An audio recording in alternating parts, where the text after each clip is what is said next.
हरिओम दोस्तों, स्वागत है आपका हमारे YouTube चैनल नवे में। दोस्तों, आज हम जानेंगे प्राकृतिक चिकित्सा के बारे में।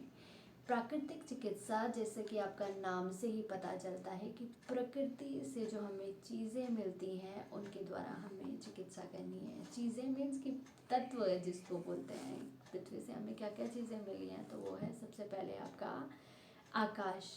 जो सबसे पहली उत्पत्ति हुई है वो आपके आकाश की उत्पत्ति हुई है, पहला तत्व है ये हमारा। दूसरा है आपका वायु। वायु भी हमें प्रकृति से मिली है, ठीक है। जो आपका तीसरा तत्व है वो है आपका अग्नि, ठीक है। और जो आपका चौथा तत्व है वो आपका जल है, और जो आपका पांचवा तत्व है वो आपका पृथ्वी है। ये स्टेप बाय स्टेप है, ठीक है। तो अब देखिए, आकाश जैसे कि नाम से ही, यानी कि स्पेस जिसको हम बोलते हैं, जहाँ पे स्पेस होता है, तो स्पेस आपका कहाँ पे है? आपके मस्तिष्क में, ठीक है। आपके मस्तिष्क में स्पेस है, जहाँ पे कि स्थान होता है, खाली स्थान जहाँ पे हम बोलते हैं, तो वो आपका स्पेस कहाँ पे? आपके मस्तिष्क में है। दूसरा आपका वायु, ठीक है। वायु का स्थान कहाँ पे होता है? आपके फेफड़ों में, आपके जोड़ों में वायु का स्थान होता है। तीसरा है आपका अग्नि।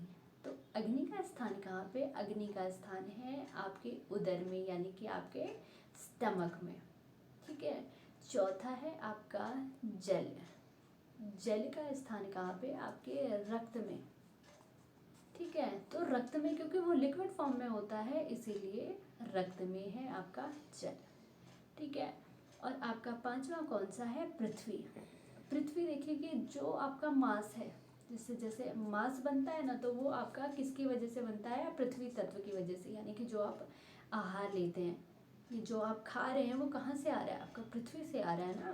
तो वो पृथ्वी तत्व आपका, क्या कहते हैं उसको, वो आपका पृथ्वी तत्व है। तो वो किससे मिला है? आपको पृथ्वी से मिला है। जो आपको मांस मिला है वो आपका पृथ्वी तत्व से मिला है। तो अब देखिए, यदि आपके शरीर में इन सब चीज़ों की कमी होती है, ठीक है, मीन्स कि आपके शरीर में आपका जल की कमी होती है, वायु की कमी होती है, आपका आकाश की कमी होती है, आपका पृथ्वी की कमी होती है, आपका, तो आपको इनसे रिलेटेड आपको बीमारियां होती है। मीन्स कि अगर वायु की कमी होगी तो आपको जोड़ों से संबंधित रोग होंगे, ठीक है।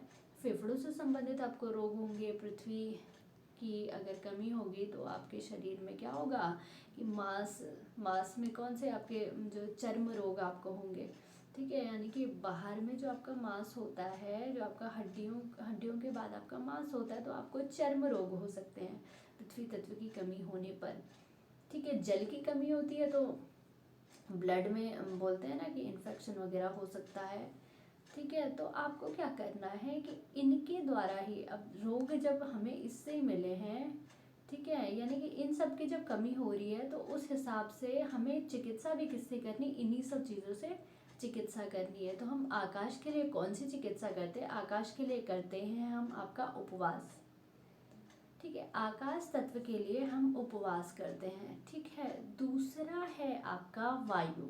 तो वायु के लिए हम अभ्यंग करते हैं। अभ्यंग हम बोलेंगे आपका मालिश के लिए, ठीक है। यदि अग्नि की कमी होती है तो अग्नि के लिए हम सूर्य चिकित्सा करेंगे, ठीक है। यदि हमारे शरीर में जल की कमी होती है तो जल के लिए हम करेंगे आपका, जल के लिए यानी कि उसका जल का प्रयोग करेंगे, ठीक है। जैसे कि भाप स्नान, स्टीम बाथ वगैरह ले सकते हैं। और मिट्टी के लिए करेंगे, मतलब पृथ्वी के लिए करेंगे मिट्टी चिकित्सा, ठीक है। तो आपका जो प्राकृतिक चिकित्सा है वो सब इन्हीं सारी चीज़ों पर आधारित है, और इन्हीं के द्वारा हमें चिकित्सा भी करनी है, इन्हीं सब चीज़ों से चिकित्सा करनी है। तो दोस्तों, आपको अगर हमारा वीडियो पसंद आया हो तो हमारे वीडियो को लाइक कीजिए, शेयर कीजिए, ज़्यादा से ज़्यादा शेयर कीजिए, सब्सक्राइब कीजिए और बेल आइकन दबाना ना भूलें। अगला वीडियो देखने के लिए बेल आइकन ज़रूर दबाएं ताकि आपको उसका नोटिफिकेशन हमारे वीडियो का मिल सके। धन्यवाद। हरि ओम।